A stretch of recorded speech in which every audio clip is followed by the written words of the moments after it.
أبا عبد الله يا أبا عبد الله. لا حول ولا قوة إلا بالله العلي العظيم.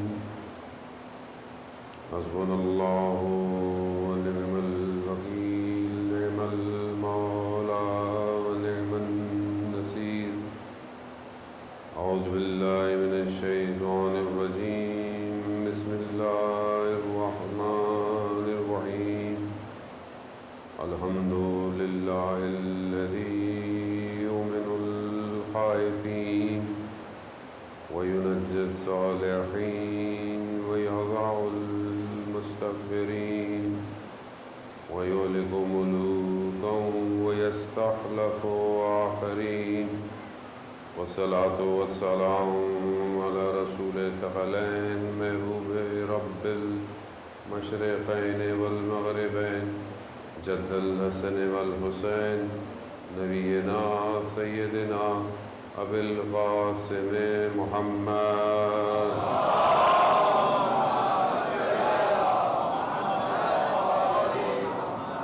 وعلى آله الطيبين الطاهرين المعصومين، لا سيما بقية الله في الأرضين. روحي وأرواحنا لتراب مقدم الفداء ولعنة الله على أعدائهم أجمعين. بسم الله الرحمن الرحيم. رب اشرح لي صدري ويسر لي أمري واحلل عقدة من لساني يفقهوا قولي. أما بعد فقد قال الله تبارك وتعالى في كتاب الحكيم والقرآن المجيد: وما خلقت الجن والإنس إلا ليعبدون. صلوات محمد.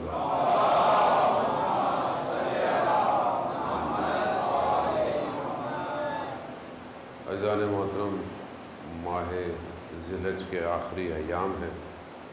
ماہ محرم جو ہے وہ قریب پہنچ چکا ہے. البتہ مجلس ایصال ثواب کی ہے، چھیلم کی مجلس ہے. اسی حوالے سے چند گزارشات آپ کے اذان عالی میں منتقل کرنی. موت ایک ایسی حقیقت ہے کہ جس سے کوئی بھی شخص انکار نہیں کر سکتا، اور انسان کو یہ بھی پتہ ہوتا ہے کہ اس نے مرنا ہے. دوسروں کو دفناتا بھی ہے، قبرستان بھی لے کے جاتا ہے، مجالس میں بھی شرکت کرتا ہے، لیکن خود بھول جاتا ہے کہ اس نے خود بھی مرنا ہے. کیونکہ جب تک خود وہ اپنی آخرت کو مد نظر نہیں رکھتا، جب تک اس کی زندگی سنورتی نہیں.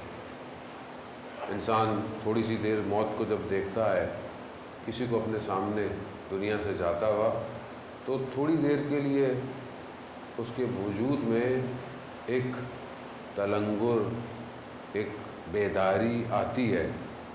لیکن دنیا اتنی اٹریکٹیو ہے کہ وہ تھوڑی دیر بعد پھر بھول جاتا ہے. دفنا کے آتا ہے، حالانکہ سب کرتا ہے، تھوڑی دیر بعد بھول جاتا ہے. یہ اسی بھولے ہوئے انسان کو ہمیشہ یاد کروانے کے لیے پروردگار نے 1,24,000 کو بھیجا. ورنہ خدا کے اتنا خوبصورت نظام ہے، اس میں خدا آٹومیٹک انسان کے ذہن میں ایک چپ لگا دیتا جس نے بھولنا ہی نہیں تھا. لیکن خدا بھی جانتا تھا کہ یہ بھول جائے گا. اس کو بنایا ایسی اس نے کہ یہ بھول جائے گا، اور یہ ضروری بھی ہے. اگر آپ بہت ساری چیزیں نہ بھولیں تو آپ تلخی ایام کو یاد کرتے کرتے مر جائیں گے. جس انسان کا کوئی جاننے والا دنیا سے چلا جاتا ہے، انسان کو محبت ہوتی ہے، دنیا ہے، رابطے ہیں، نیچرل ہے. کیونکہ یہ بہرحال بشریت کا تقاضا ہے کہ رشتوں کے ساتھ اس کی اٹیچمنٹ ہوتی ہے. ماں ہوں، باپ ہوں، بچے ہوں، بہن بھائی ہوں، ضروری بھی ہے. اور یہ اٹیچمنٹ اتنی زیادہ ہوتی ہے کہ بعض اوقات انسان اپنی زندگی میں بہت سارے کام نہیں کر پاتا. بعض اوقات اولاد ماں باپ کی محبت میں بہت ساری جگہ نہیں جاتی کہ ماں باپ سے محبت ہے. بعض اوقات ماں باپ اولاد کی محبت میں اتنے گرفتار ہوتے ہیں کہ بہت ساری چیزیں وہ انجام نہیں دیتے. لیکن اگر یہ چیزیں انسان نہ بھولتا تو انسان مرنے والے کے ساتھ مر جاتا. یہ بھی ضروری ہے. لیکن وہاں پر ہمیں بار بار کہا گیا کہ دیکھو تم نے بھی مرنا ہے. اور اصل موت جو ہے، معرفت یہی ہے کہ ہمیں موت کی ڈیفینیشن پتہ ہونی چاہیے کہ اصل موت ہے کیا، مرنا ہے کیا. مرنا، اگر آپ کسی سے پوچھے بھائی مرنا ہے، آپ نے مولانا صاحب کیا ہو گیا، ابھی تو میں جوان ہوں، ابھی تو میں نے زندگی میں کوئی دیکھا نہیں ہے. اس کا مطلب کیا ہے؟ اس کا مطلب ہے کہ ہمارے ذہن میں موت نیگیٹو ہے، یعنی موت کے بارے میں پرسیپشن جو ہے وہ نیگیٹو ہے.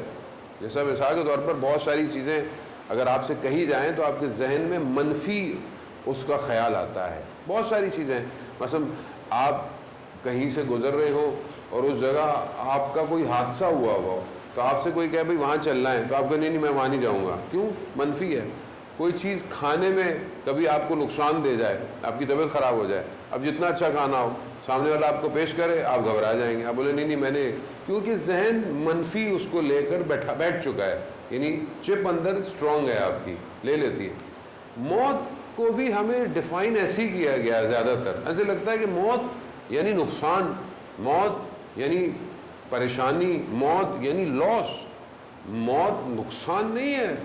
خدا قرآن میں کہہ رہا ہے الذی خلق الموت والحیات، میں نے موت کو اور حیات کو خلق اس لیے کیا ہے لیبلوک، میں تمہیں دیکھوں. کیا دیکھوں؟ کہ تم میں سے احسن عمل کس کا ہے. خدا چاہتا ہے کہ ہمیں چیک کرے، دیکھے کہ اس نے موت، وہ اس کی اپنی دنیا ہے، اس کی سسٹم ہے. موت جو ہے وہ فنا نہیں ہے، موت نقصان نہیں ہے. اگر آپ کو یہ کہا جائے کہ آپ نے یہاں سے تھوڑی سی سختی ہے، سامنے پانی ہے، لباس آپ کا تھوڑا گیلا ہو جائے گا، لیکن اس طرف دریا کے بہت خوبصورت ایک گھر ہے آپ کے لیے، بہت بہترین باغ ہیں آپ کے لیے، تو آپ کیا کریں گے؟ آپ بولیں گے کوئی مسئلہ نہیں ہے، میں پورا بھی بھیگتا ہوں تو بھیگ جاؤں، کم از کم ادھر جب جاؤں گا سکون تو ہے. بس یہی تو قرآن آپ سے بار بار کہہ رہا ہے کہ میں نے تمہارے لیے وہاں پر کیا باغات ہیں، تمہارے لیے نہریں بہہ رہی ہیں، سب کچھ کس کے لیے؟ وہ تمہارے لیے ہے، مگر یہ سختی تم نے برداشت کرنی ہے. اب انسان اصل میں اس سختی کو برداشت نہیں کرنا چاہتا ہے جان محترم. لیکن اگر انسان اپنی زندگی کو بہتر گزارے تو اس کی یہ زندگی سختی نہیں ہے بلکہ اپورچونٹی ہو جاتی ہے. جیسے آپ کے اوپر کوئی مشکل آئے، پریشانی آئے، جیسے بچہ کیوں محنت کرتا ہے؟ سختی ہے، رات کو جاگتا ہے، اسٹڈی کرتا ہے، ایکسٹرا محنت کرتا ہے. کیوں کرتا ہے؟ اینڈ آف دا ایئر کیا ہے؟ رزلٹ ہے اس تلخی کا کہ جو اس نے برداشت کی ہوتی ہے. زندگی یہی ہے. زندگی میں جو تلخیاں ہیں یہ تلخیاں نہیں ہیں، یہ اپرچونٹیز ہیں. یہ اپرچونٹی کو جو اویل کر لے گا وہ کامیاب ہو جائے گا. موت یہی ہے. ایک حدیث آپ کی خدمت میں امام رضا علیہ السلام کی،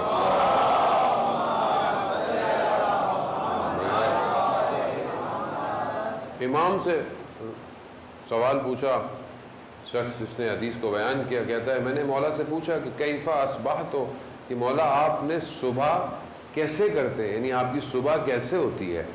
تو امام دو تین باتیں بیان کرتے ہیں کہ صبح میری کیسے ہوتی ہے. امام فرماتے ہیں کہ میری صبح ایسے ہو رہی ہے کہ میری زندگی کا ایک دن کم ہو رہا ہے. میری صبح ایسے ہو رہی ہے کہ میری زندگی کا ایک دن کم ہو رہا ہے. دیکھنے کو تو ڈیجٹ جو ہے وہ بڑھ رہا ہے، یعنی ہمارے ہاں لوگ سالگرہ جیسے مناتے ہیں کہ جی ماشاءاللہ بچہ آج سال کا ہو گیا، 5 سال کا ہو گیا، 10 سال کا ہو گیا، ہم کہہ رہے ہیں بڑا ہو رہا ہوتا ہے. لیکن کیونکہ موت کی ڈیٹ ڈیفائن ہے، ہمیں نہیں پتا، لیکن خدا کی بارگاہ میں، خدا کے علم میں موت کی ڈیٹ ہماری کنفرم ہے. تو ہمارا جو ڈیٹ کا گراف ہے وہ بڑھ نہیں رہا بلکہ ہم اصل میں منفی جا رہے ہیں، نیگیٹو جا رہے ہیں. اب اس کے مرنے میں اب ہمیں تو نہیں پتا، مثال کے طور پر کسی نے 20 سال میں دنیا سے جانا ہے، اللہ کو پتا ہے، تو وہ 18 سال کی سالگرہ مناتے ہوئے کیا خوش نہیں ہوگا؟ اسے پتا ہے کہ 2 سال بعد تو کہانی تمام ہو جائے گی. تو یعنی ہم جتنا بڑھ رہے ہیں اصل میں ہم اپنی موت کے قریب جا رہے ہیں. اور جس طرف انسان بڑھ رہا ہو اس کی تیاری کرنی چاہیے، لیکن ہم اس کی تیاری کر رہے ہوتے ہیں جو چھوڑ کے جا رہے ہیں ہم لوگ. تو امام فرماتے ہیں کہ میں صبح ایسے کرتا ہوں کہ میرا ایک دن زندگی کا کم ہو رہا ہے، موت ہے. تو کیا میں جب ایسے اٹھوں کہ آج میری زندگی کا ایک دن کم ہو گیا تو آپ کی کیا فیلنگ ہوگی؟ جیسے آپ کو کوئی ٹاسک دیا جائے کہ آپ نے 30 ڈیز میں اس پروجیکٹ کو کمپلیٹ کرنا ہے اور آپ روز صبح اٹھیں اور آپ نے کچھ نہ کیا ہو، تو اب آپ کیا ہوں گے کہ میرے تو 28 دن رہ گئے، میرے تو 20 دن رہ گئے، میرے تو 10 دن رہ گئے. تو ہمیں کون سا ٹاسک دیا گیا ہماری زندگی میں؟ اور ڈیٹ ہمیں نہیں پتا، کسی کو بھی نہیں پتا. کوئی جوانی میں چلا جائے، کوئی بڑھاپے میں چلا جائے، کسی کو نہیں پتا. ٹاسک کیا ہے؟ ٹاسک وما خلقت الجن والانس الا لیعبدون، میں نے جن اور انس کو خلق ہی نہیں کیا مگر سوائے بندگی کے اور عبادت کے. تو یہ بندگی میں انجام دے رہا ہوں کہ نہیں دے رہا؟ اگر میں بندگی انجام دے رہا ہوں تو میں ابھی مر جاؤں، مجھے کیا فرق پڑتا ہے؟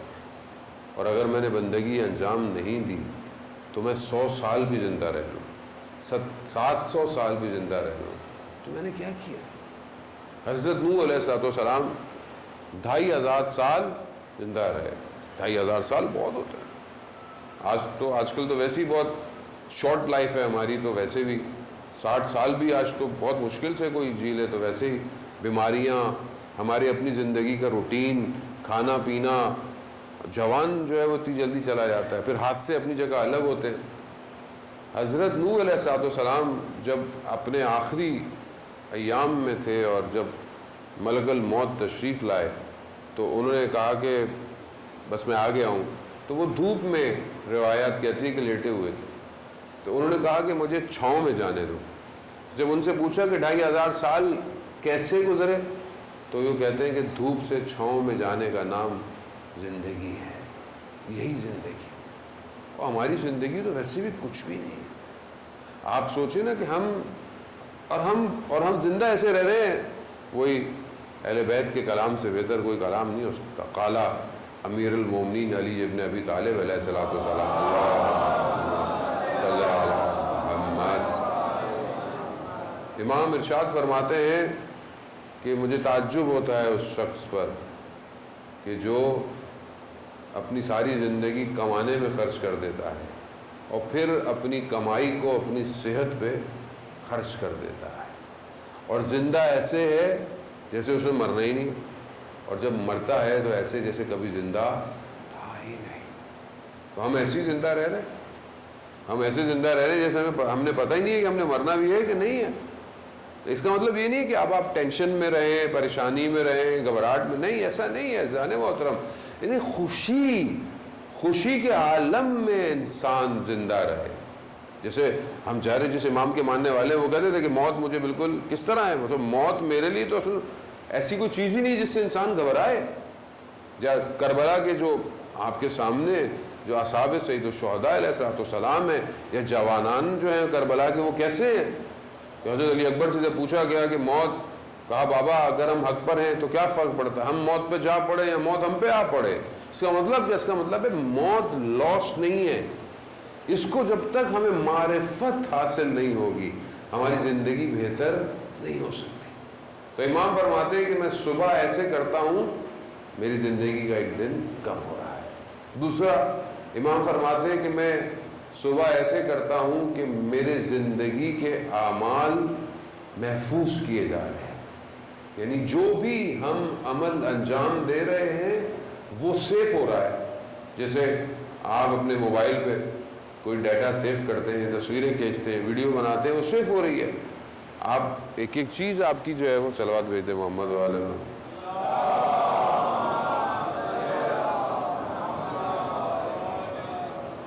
آپ جو بھی انجام دے رہے ہیں وہ سیف ہو رہا ہے. تو یہ تو ہم دنیا میں آپ دیکھیں، اگر کوئی کیمرہ لگا ہوا ہے یہاں پہ، ہم روز آ رہے ہیں، جا رہے ہیں، بیٹھ رہے ہیں، سیف ہو رہا ہے. تو خدا کا کیمرہ کتنا اسٹرانگ ہے. خدا کا کیمرہ اعمالوں کو سیف کر رہا ہے، نہ صرف آپ کی موومنٹ کو بلکہ ہماری نیتوں کو بھی سیف کر رہا ہے. وہ کیوں فرمایا گیا کہ اگر تم برائی کی نیت کرو، گناہ کی، نعوذ باللہ، اور گناہ انجام نہ دو تو خدا تمہیں اس کا عذاب نہیں دے گا. لیکن نیکی کی نیت بھی کرو، صرف کہ تمہارے ذہن میں نیکی کرنے کی نیت ہو کہ تم نیکی انجام، لیکن تم انجام نہ دو، نہ دے سکو، تو خدا پھر بھی تمہارے حساب میں نیکی لکھ دے گا. تو اس کا مطلب کیا؟ اس کا مطلب ہے کہ خدا اندر سے صلوات بھیجو.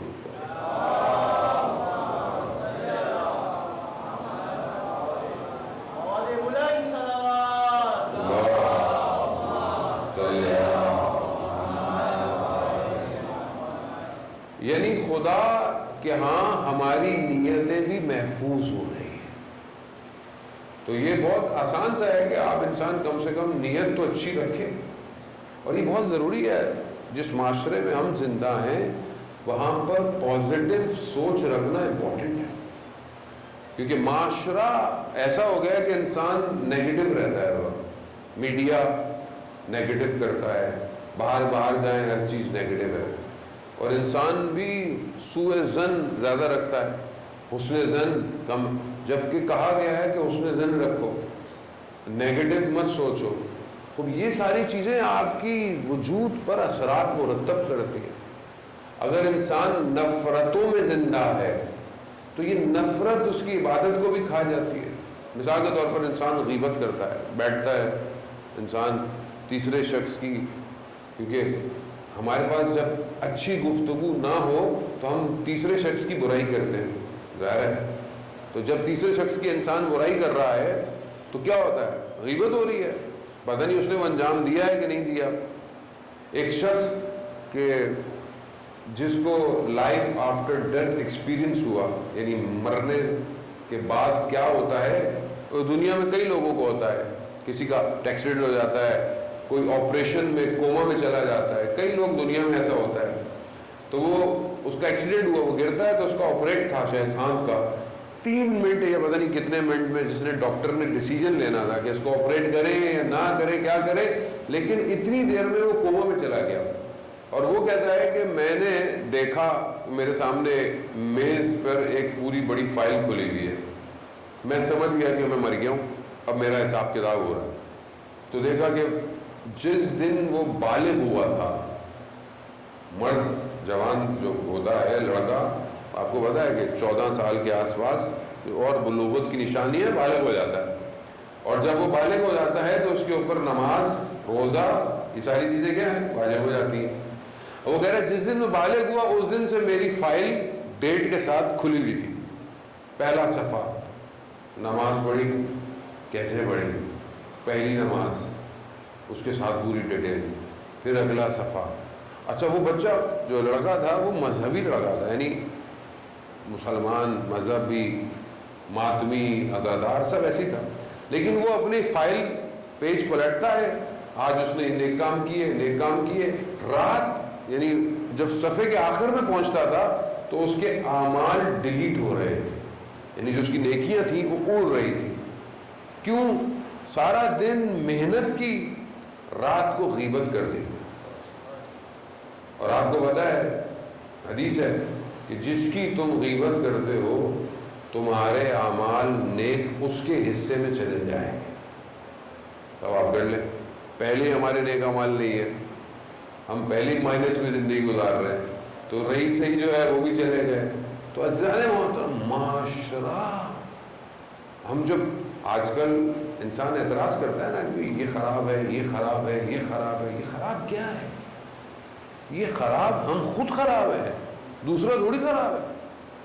یہ جن کو ہم کہتے ہیں لوگ خراب ہیں، یہ لوگ کوئی مارس سے تھوڑی اترے ہوئے ہیں یا پلوٹو سے ہیں، یہیں سے دنیا میں. تو جب میں خود صحیح نہیں ہوں تو دوسرا بھی خراب. تو جب تک انسان اپنی اصلاح نہیں کرے گا دوسرے کو کیسے صحیح کرے گا؟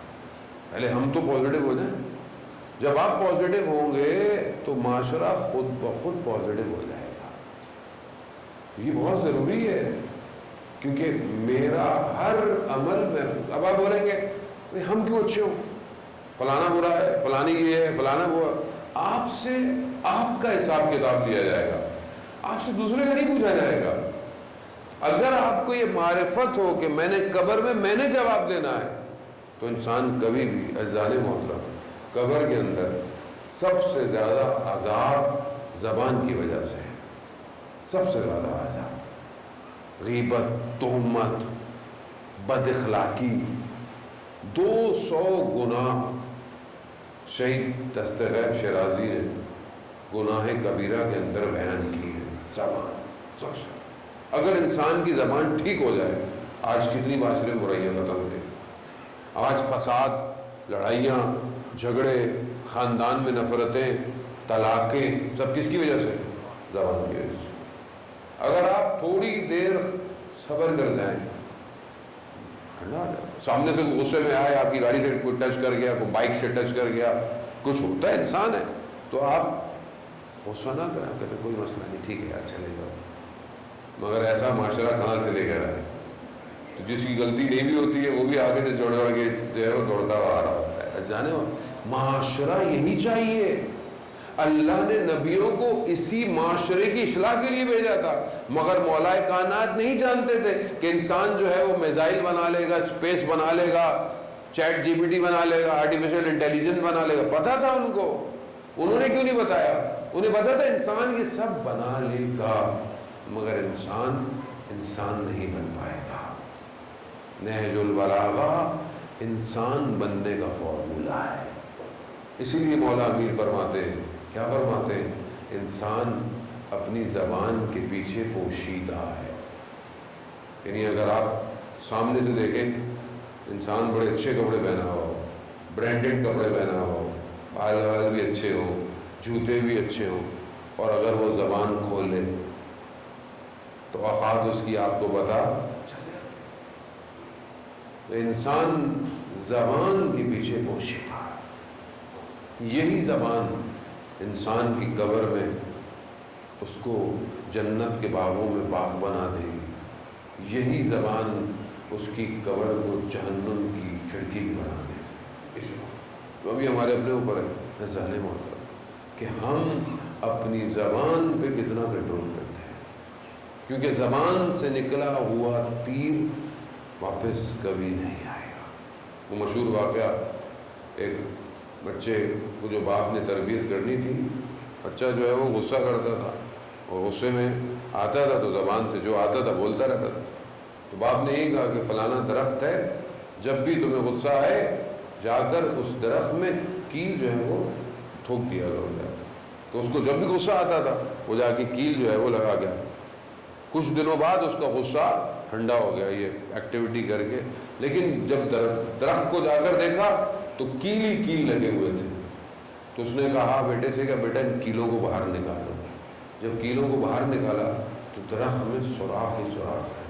کہا بیٹا منہ سے نکلا ہوا جملہ دلوں میں سوراخ کر دیتا ہے.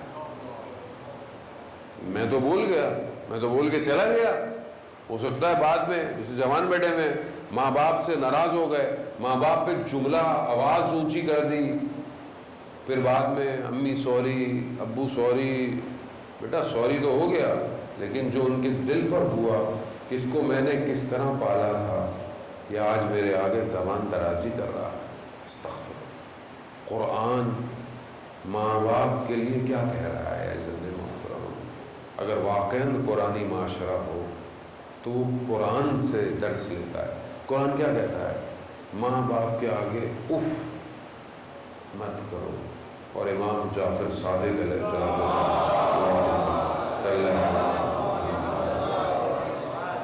امام ارشاد فرماتے ہیں اگر اف سے بھی کم کوئی اور حرف ہوتا، ورڈ ہوتا، تو قرآن اس کو لکھا اف.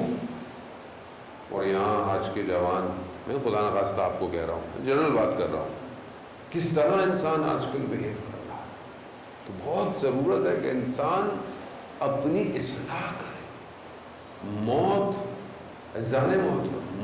نقصان نہیں ہے، موت ٹرانزیشن ہے، انتقال ہے. آج آپ یہاں بیٹھے ہیں، کل آپ نے کہیں اور جانا ہے. ابھی انشاءاللہ آپ حج پہ جائیں، عمرے پہ جائیں، زیارت پہ جائیں. زیارت پہ جانا ہے، آپ جاتے ہیں، بڑی اچھی جگہ ہے. مائیگریشن کرتے ہیں، کہیں جاتے ہیں، بہرحال تو انسان نے یہاں اس عالم سے اس عالم میں جانا ہے، اس کو موت کہتے ہیں، اور سب نے جانا، اس میں انکار نہیں ہے. تو جب جانا ہی ہے تو وہاں کی تیاری کریں جہاں جانا ہے. یہاں 100 سال 70 سال سے زیادہ تو کوئی زندگی نہیں ہے، اور وہاں کتنی بڑی زندگی. جو جوان بیٹھے ہیں، کیوں آپ محنت کرتے ہیں پورا سال؟ At the end of the year آپ کو کیا ہے؟ رزلٹ ملتا ہے. 10 سال 16 سال کیوں آدمی پڑھتا ہے عموماً میکسیمم؟ یا ڈاکٹر سے پوچھیں بھائی آپ اتنے سال پڑھتے ہیں، کیا آپ کو اس کو پتا ہے کہ میں اتنے سال پڑھوں گا اس کے بعد مجھے بہرحال ایک پروفیشن ہے، میرا پیشن ہے، مجھے کام کرنا ہے، انجینئر ہے، 4 سال پڑھتا ہے، ماسٹرز کرتا ہے، پھر جو ہے وہ انٹرنشپ کرتا ہے، محنت کرتا ہے، رزلٹ لیتا ہے. کیوں لیتا ہے؟ کہا 15-16 سال پڑھوں گا لیکن اس کے بعد زندگی میری اچھی گزرے گی. کیوں؟ کیونکہ 16 سال کے علاوہ زندگی تو پتہ نہیں کتنی ہے. تو آپ 100 سال کو مائنس کریں کتنے، کس سے؟ جتنے سال آپ نے اس ادھر رہنا ہے. ادھر کتنا رہنا ہے؟ ادھر کتنا رہنا ہے ہم نے؟ قرآن کیا کہہ رہا ہے؟ ہم فیہا خالدون، تم وہاں ہمیشہ رہو گے، ہمیشہ. اب ہمیشہ کو مائنس کرے 100 سے، 700 سے کر لیں. چلے 700 سال کوئی بھی نہیں رہتا، آپ 100 سے بھی مائنس کر لیں، 1000 مائنس کر لیں، 1000 مائنس انفینٹی. کیا جواب آئے گا؟ انفینٹی. تو انسان تھوڑا سی زندگی کو انفینٹی سے بیچے گا، نقصان ہے. مگر میں روز نقصان کر رہا ہوں. ایک نگاہ نامحرم کے بدلے انسان اپنا ایمان بیچ دیتا ہے، ایک گناہ. اور امام خمینی فرماتے ہیں کہ ایک نگاہ نامحرم انسان کو صدیوں کے فاصلے دیتی ہے. جانے خوب یہ ہمیں، کیونکہ ہماری معرفت نہیں ہے اس عالم کی، تو ہمیں پتہ ہی نہیں ہے گناہ ہو رہا ہے، پتہ ہی نہیں ہے غلطی ہو رہی ہے، پتہ ہی نہیں ہے کسی کا حق کھا رہے ہیں، پتہ ہی نہیں ہے کسی پہ ظلم کر رہے ہیں، پتہ ہی نہیں ہے. کیونکہ معرفت نہیں ہے نا، پتہ ہی نہیں ہے کہ وہاں جا کے ہونا کیا ہے، ہمارے ساتھ جانا کہاں یہ بھی نہیں پتا. جانے محترم پھر ایسا معاشرہ کیا ہوگا جبکہ ہم جن کے ماننے والے ان کی زندگیاں آپ دیکھیں. ملک اشتر کیسے صحابی ہیں کہ بازار سے گزر رہے ہیں، شخص نے اہانت کر دی، لاب دہن جو ہے وہ بدتمیزی اہانت کر دی. جب اسے پتہ چلا کہ ملک اشتر ہے، کانپنے لگا. ملک اشتر سالار ہے. دوڑتا دوڑتا کہ میں پوچھوں ملک اشتر کہاں ہے، دیکھا مسجد میں گیا اور کہا میں معافی چاہتا ہوں، مجھے پتہ نہیں تھا. تو وہ کیا کہتے ہیں آگے سے؟ کہتے ہیں کہ میں مسجد میں آیا اس لیے تھا کہ خدا کی بارگاہ میں تمہارے لیے مغفرت کی دعا کروں. یہ ہے اصحاب امیر المؤمنین، یہ ہے ولایت. جب وجود پہ آئے تو ظہور کرتی ہے. وہ میرے وجود پہ ولایت آئی آج تک. میں جو امیر المؤمنین کا ماننے والا ہوں، میرے وجود پہ ولایت ظہور کر رہی ہے یا نہیں کر رہی؟ اب ظاہر ہے ہمیں ہر دور کے، اب ہر شخص اپنے زمانے کے امام کے سامنے حاضر ہے. ہم سے کوفہ کا نہیں پوچھا جائے گا، ہم سے آج کے امام کے بارے میں پوچھا جائے گا. تو جب میرے اعمال میرے وقت کے امام تک پہنچتے ہوں گے تو کیا چاہتا ہے؟ ظاہر ہے اب آپ کی رپورٹ کارڈ آپ کے گھر آتی ہے نا، بچے اسکول جو پڑھتے ہیں رپورٹ کارڈ آتی ہے. ہمارے زمانے میں تو ہم والدہ تک پہنچنے نہیں دیتے تھے، خود ہی سائن کر کے واپس بھیجتے تھے. اب تو ہر چیز آن لائن ہو گئی ہے، اب تو واٹس ایپ میں آ جاتی ہوگی، جاتی نہیں ہوگی. تو رپورٹ کارڈ آتی ہے، ماں باپ کو کتنا افسوس ہوتا ہے کہ میرے بچے کی غیر ہے. ماں باپ تو امام سے بڑھ کر تو کوئی امت کا باپ نہیں ہوتا. اور جب میرے اعمال میرے امام کے پاس پہنچتے ہیں، میں تو خود شرمندہ ہوں، میں آپ سے کیا کروں. تو ہم کیسے اپنے آپ کو صحیح؟ اگر ہماری معرفت بڑھتی چلی جائے گی، ہمارا عمل بہتر ہوتا چلا جائے. اگر آپ کو یقین ہے کہ آپ کا عمل سیف ہو رہا ہے، آپ اپنا عمل اچھا انجام دیں. اگر آپ کو پتا ہو کہ یہ سگنل لگا ہوا ہے، یہ ریڈ ہے، لیکن نہ پولیس والا کھڑا ہے نہ کیمرہ لگا ہوا ہے، تو آپ کیا کریں گے؟ بولے جاؤ جانے تو، کون دیکھ رہا ہے. لیکن یہاں خدا کا کیمرہ 48 میگا پکسل نہیں ہے، خدا کا کیمرہ اندر تک زوم کرتا ہے. اور قرآن کہہ رہا ہے سورۃ توبہ میں، اے رسول ان سے کہہ دو اللہ، ان کا رسول اور مومنین کی جماعت دیکھ رہے ہیں، سب دیکھ رہے ہیں. شخص امام کا، چھٹے امام کا چاہنے والا ہے، امام کی خدمت میں حاضر ہوا. میں کہ آپ کو بتاؤ کہ امام کسے کہتے ہیں؟ حاضر ہوا تو امام نے پوچھا تمہارا بھائی کیسا ہے؟ کہا مولا صحیح ہے مگر آپ کے معاملے میں احتیاط کرتا ہے۔ یعنی کیوں؟ یعنی کہ آپ اکبر ہیں نہیں ہیں، اس معاملے میں احتیاط کرتا ہے۔ تو امام نے کہا کہ اپنے بھائی سے کہنا فلانے سفر میں فلانے درخت کے نیچے اس نے احتیاط کیوں نہیں کی۔ اب اسے تو پتہ ہی نہیں کہ کیا ہے۔ جب یہ اپنے بھائی کے پاس گیا کہا میں مولا کی خدمت میں گیا تھا، مولا نے تمہارا پوچھا، میں نے کہا احتیاط کرتا ہے۔ تو کہا امام نے کہا کہ فلانے سفر میں فلانے درخت کے نیچے تم نے احتیاط کیوں نہیں کی؟ تو اس کے چہرے کا رنگ زرد ہو گیا۔ تو اس نے بولا کہ کیوں، کیا ہو گیا؟ ایسی کیا بات میں نے کہہ دی؟ کہا مگر وہاں تو کوئی موجود نہیں تھا۔ تو اس نے کہا کہ ماجرا کیا ہے، ہوا کیا؟ کہا میں ایک سفر میں جا رہا تھا، میرے ساتھ ایک شخص تھا، تاجر تھا، اور اس کی کنیز میرے ساتھ تھی، تو میرا دل اس کی کنیز پہ آ گیا، تو میں نے کسی بہانے سے اس کو کہیں بھیجا اور کوئی نہیں تھا اس درخت کے نیچے اور مجھ سے غلطی ہوئی۔ امام کائنات کے نظام میں ایسا چرخا ہے کہ جس کے بغیر کائنات چل نہیں سکتی۔ تو اگر آپ یہ سمجھیں کہ آپ کو امام نہیں دیکھ رہا تو آپ کی امام کی معرفت کمزور ہے۔ امام دیکھ رہا ہے، امام دیکھتا، امام حاضر ہے۔ آیت اللہ عثمہ بہجت سے پوچھا کہ امام غائب ہے؟ کہا نہیں تم غائب ہو، امام حاضر ہے، ہم غائب ہیں، ہم غفلت میں، ہماری معرفت میں کمی ہے۔ تو آئے کہ ماہ محرم آ رہا ہے اور دل آمادہ ہونا چاہیے۔ کربلا آسان نہیں ہے، کربلا اگر آسان ہوتی تو 72 نہیں 72,000 ہوتے۔ کربلا قیمت مانگتی ہے، کربلا ظرفیت مانگتی ہے، کربلا جگر کا خون مانگتی ہے۔ کربلا کی پہلی شرط گردن کٹوانا ہے، جو بھی آئے گا گردن کٹوائے گا۔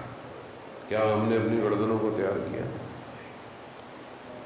عزیزان محترم آسان نہیں ہے۔ یہاں سیدہ کا چمن اجڑنے جا رہا ہے، آسان نہیں ہے۔ دلوں کو آمادہ کریں، گھروں کو جیسے امام بارگاہوں کو، عزاخانوں کو تیار کرتے ہیں نا، بہرحال خاندانی لوگوں کی رسمیں ہوتی ہیں، طریقے ہیں، آپ سیاہ چادر، علم، ساری چیزیں تیار کرتے ہیں تاکہ آپ کا عزاخانہ تیار ہو، مجلس ہے، عزاداری ہے، محلے میں، امام بارگاہ میں، سب انسان تیاری کرتا ہے، ضروری ہے۔ اسی طرح اپنے دل کو تیار کریں، کیونکہ حسین ابن علی کربلا پہنچنے والے ہیں۔ جن خاتون کے چلوں کی مجلس ہے، جانے محترم، خدا ان کے درجات بلند فرمائے، خدا انہیں سید الشہداء کے ساتھ محشور فرمائے، کہ جیسا کہ مجھے ان کے بارے میں بتایا گیا کہ وہ بہت عزادار خاتون تھی، بہت عزادار، جہاں مجلس ہوتی تھی وہاں تشریف لے جاتی تھی۔ کیوں؟ کیونکہ سیدہ کو ان کے بیٹے کا بغض ہے، اور یہ چیز ضائع نہیں جاتی۔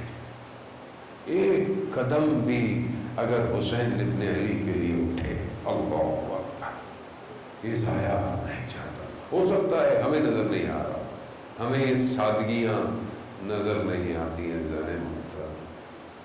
ہاں ہم نے بھی اپنی والدہ کو بھی ایسے ہی دیکھا ہے ذرے محترم، جہاں مجلس ہوتی تھی، جیسے ہوتی تھی، ہمیں نہیں پتا ہوتا تھا، کبھی یہاں کبھی وہاں۔ اور اسی طرح جیسے کہ ان خاتون کے لیے بتایا گیا کہ انہوں نے کہا کہ مجھے کالے لباس لاؤ، اور جو ہے وہ مجھے مجلس پہ جانا ہے۔ یقیناً امام رضا علیہ السلام کی تاریخ کی شہادت کے ایام تھے۔ اللہ اکبر، خوب یہ ہمیں لگتا ہے وہ کہ ماں ہے، یقیناً ماں کا سایہ ایک عجیب سایہ ہوتا ہے، ماں کی آغوش جیسی دنیا میں کوئی آغوش نہیں۔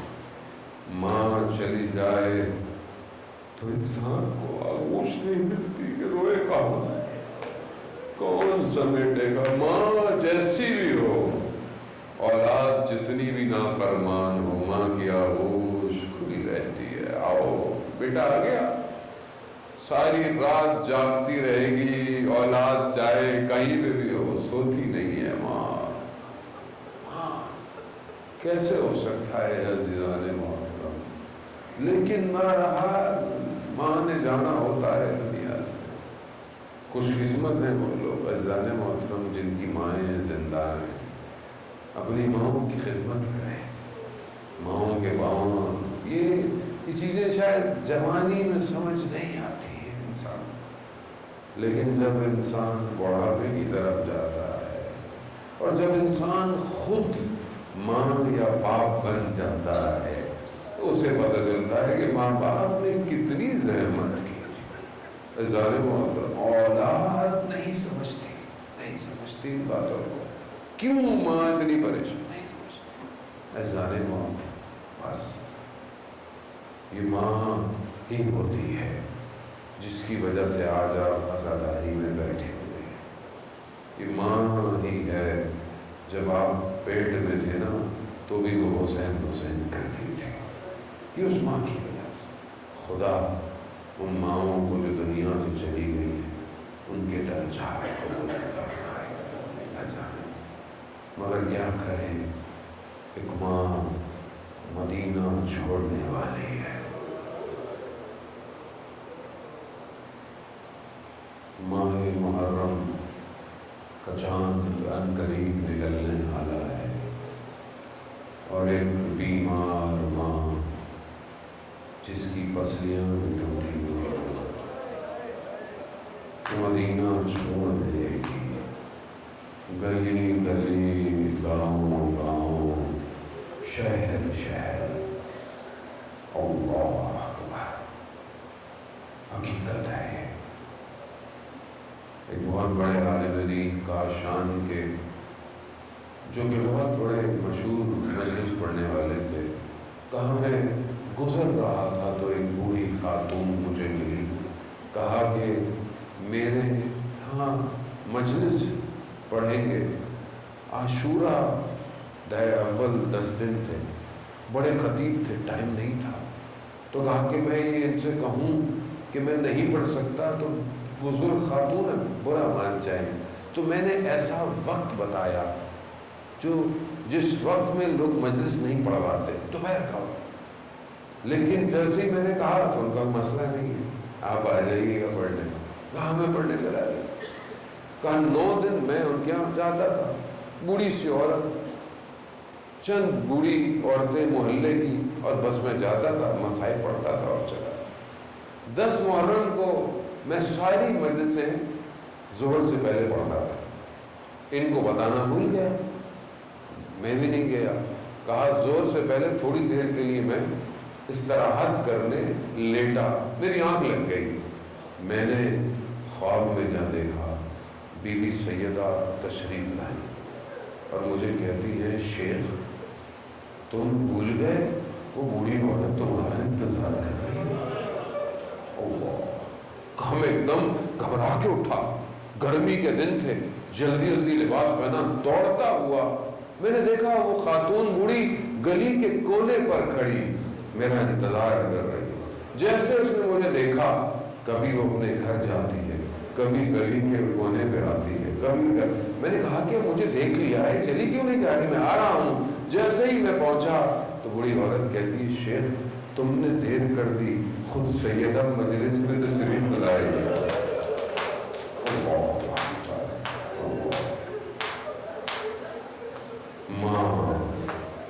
ماں ہے نا، کس طرح حسین کو بالا ہے، یہ ماں جانتی ہے۔ سلام ہو اس ماں جو دیوار کے سہاروں سے چلتی ہے، جس نے بچوں کو یہ پتہ نہ چلنے دیا کہ کتنی پسلیاں ٹوٹی ہوئی ہیں۔ آخری دن آیا ماں کا، بچوں کو نہلایا، کنگھی کی، تیار کیا، اپنے ہاتھوں سے کھانا کھلایا، اور بچے خوش ہو گئے کہ آج ہماری ماں پہلے سے بہت بہتر ہے۔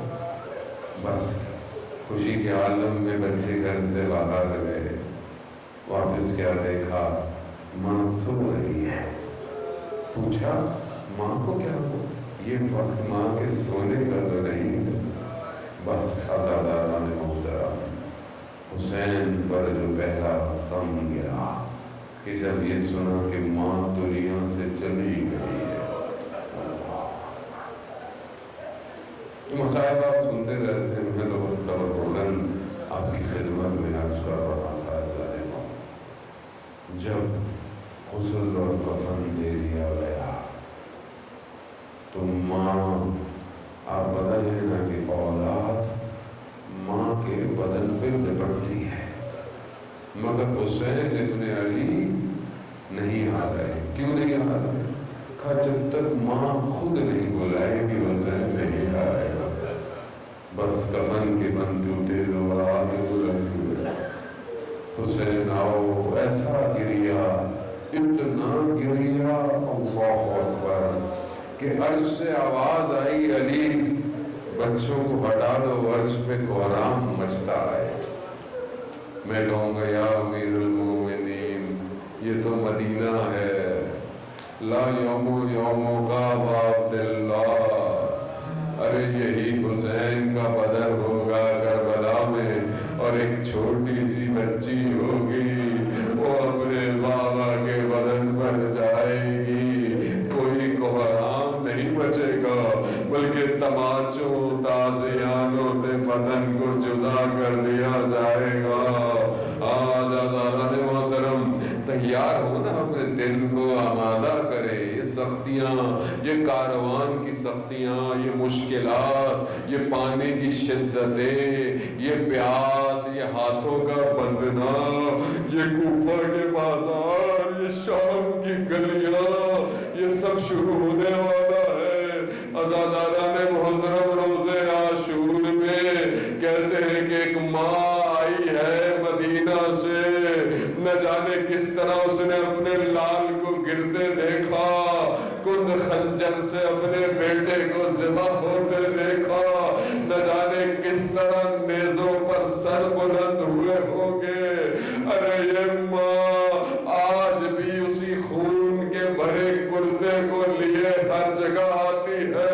روزے عاشورہ بھی یہی ماں آئے گی، یہی خون بھرا کردہ ہوگا اور خدا کے حضور سوال ہوگا۔ لعنت اللہ علی القوم الظالمین وسیعلم الذین ظلموا ای منقلب ینقلبون۔ پروردگار امام زمانہ کے ظہور میں تعجیل عطا فرما، ہمیں ان کے ناصروں، ان کے مددگاروں میں شمار فرما۔ جو حاضرین میں بیٹھے ہیں پروردگار ان کی جائز خواہشات کو پورا فرما۔ پروردگار ایام عزا شروع ہونے والے ہیں، ہمیں بہتر طریقے سے امام حسین کے مقصد کو سمجھنے کی توفیق عطا فرما۔ جہاں بھی مجلس، ماتم، جلوس، عزاداری ہے، ان سب جگہ مومنین کی حفاظت فرما۔ پروردگار ہم خطاکار ہیں، گناہگار ہیں، ہماری مرنے سے پہلے مغفرت فرما، ہمیں موت حق پہ عطا فرما، ہمارے امام کو ہمارے اعمال سے راضی فرما، ہمیں حج، عمرہ اور زیارات کی توفیق عطا فرما۔ پروردگار مسلمان جہاں بھی ہیں ان کی جان مال عزت آبرو کی حفاظت فرما، آپس میں اتحاد کے ساتھ رہنے کی توفیق عطا فرما۔ دشمنان اسلام اگر ہدایت کے قابل نہیں تو انہیں نیست و نابود فرما۔ ہمارے وطن عزیز پاکستان کو عزت اور استحکام عطا فرما۔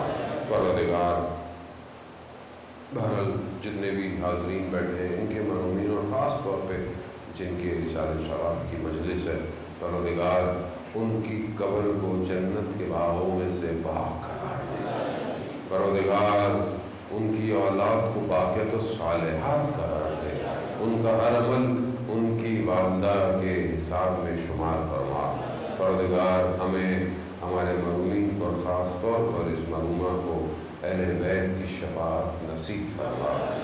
آخر میں ایک دفعہ سورہ فاتحہ پڑھ کر مہر منیر بنت میاں مزید علی مرحوم زوجہ امیر احمد علی، تمام مومنین مومنات معلومین، سورہ فاتحہ مع صلوات اللہ